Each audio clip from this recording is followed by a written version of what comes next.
Level 9, retirement. You sleep now. That is the first disorienting change, that the caseload has gone from the edges of consciousness, that the low-grade vigilance you stopped noticing around year 12 has finally gone quiet. You laugh more. You do not want to assess anybody.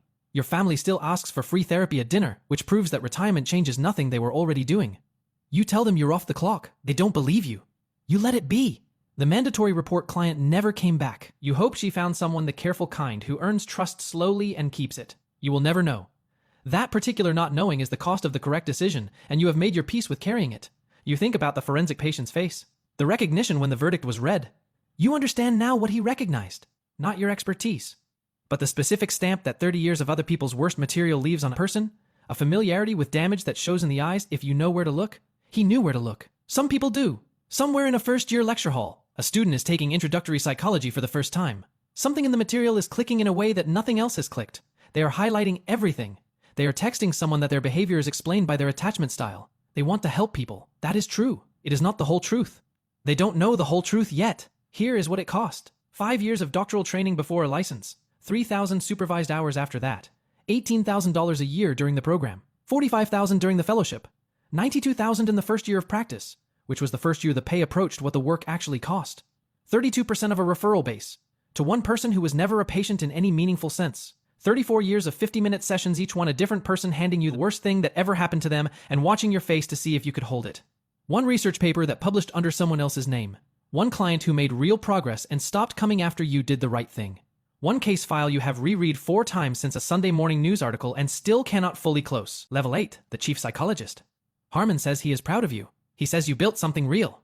He means it. You can tell he means it, which is the strangest part. Because meaning it and taking credit for your research and not saying your name at the podium are not, for him, contradictory positions. He holds all of it without apparent discomfort. You sit across from him in a coffee shop near the hospital where he had his procedure and you realize you have been waiting 25 years for this conversation to feel like resolution. It doesn't. You drive home.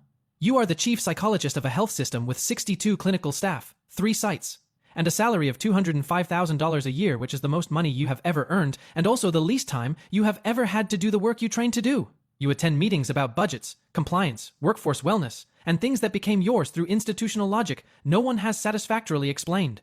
You give speeches about clinician well-being. You send the follow-up emails at 11:48 at night. You know this. The younger staff come to you the way you once went to Harmon. You give them careful, specific advice grounded in 30 years of mistakes you made first. You don't tell them what it costs. Not to deceive them, because you remember what it felt like to believe the work would be enough, and you don't have the heart to take that from them before the work does. So you send them in, the same way someone once sent you. You think about Marcus sometimes, not obsessively, just the way a case stays that never closed cleanly. You made the right notes.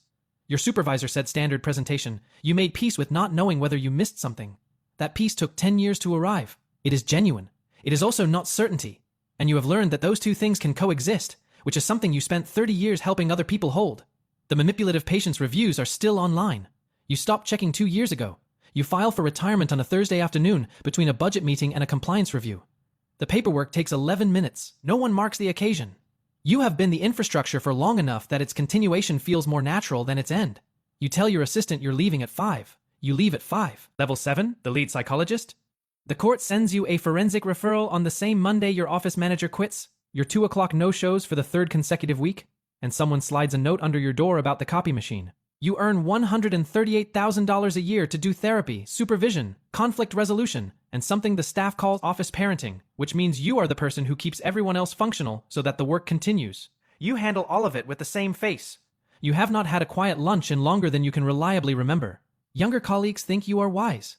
Really, you are tired with enough pattern recognition to look like wisdom from a distance. The forensic evaluation takes 3 sessions to reach the part you won't forget. In the 3rd, the man across from you describes what he did. Not searching for language, not managing shame. He describes it the way someone describes a process they have refined precise sequence, deliberate detail, controlled pacing. He is watching your face but not for safety. You hold your expression level. You have held it level across 30 years of things that warranted a different response. He knows this about you. That is why he is watching. You submit the report. You testify. The jury is out less than a day. When the verdict is read, he looks at you from the defendant's table. Not with anger, not with contempt. With recognition, as if you were the only person in the room who actually understood what he described, as if understanding it were a kind of bond between you. You don't sleep well for a month.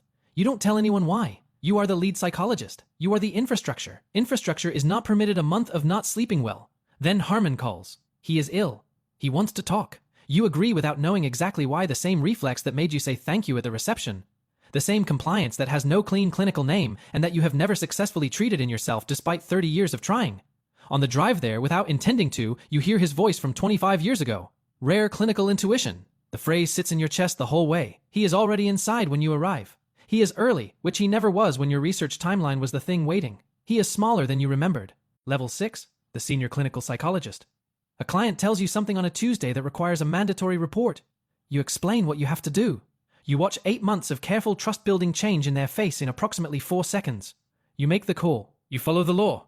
They don't come back. You tell yourself you would make the same decision again. You would. What you cannot tell yourself is that it didn't cost you the one client this year making real, measurable progress, not the insight without change variety, but actual behavioral shift, the kind that appears in outcome data and that you almost never see this far into a career. There is no clinical term for losing that. You give it none. $115,000 a year. That is what a senior clinical psychologist earns after 12 years of training, 4 licensing exams, and more supervised hours than you care to count. The salary exists in the same week as the empty appointment slot, the mandatory report, and the conference in another city where someone else accepted an award with your research in its DNA. These facts do not resolve each other. You can tell in 30 seconds whether a meeting could have been an email. You cannot say this out loud. 32%. That is how much your referral base dropped in 8 weeks. The patient from session 6, the one who apologized well, found a current client in your building and told her you terminated him without cause. You didn't terminate him. Nothing is provable. Your lawyer confirmed this 3 months ago. You understand clinically that the campaign is working exactly as designed. Understanding it doesn't stop the mechanism from running. Harmon's Lifetime Contribution Award is on a Friday evening. You are in the audience of 400. He walks to the podium and thanks his students collectively. He does not say your name. You applaud. You don't know why you do that. Not in the auditorium, not on the flight home, not 3 weeks later when his voice from 25 years ago surfaces at random rare clinical intuition, appearing in sessions in the car, at 2 in the morning. The same 2 in the morning you once spent texting someone about attachment theory, with a highlighter in your hand, completely certain you understood people. Nothing escapes you anymore. That is the part that has started to feel less like skill and more like a condition you can't treat because you are too close to the material.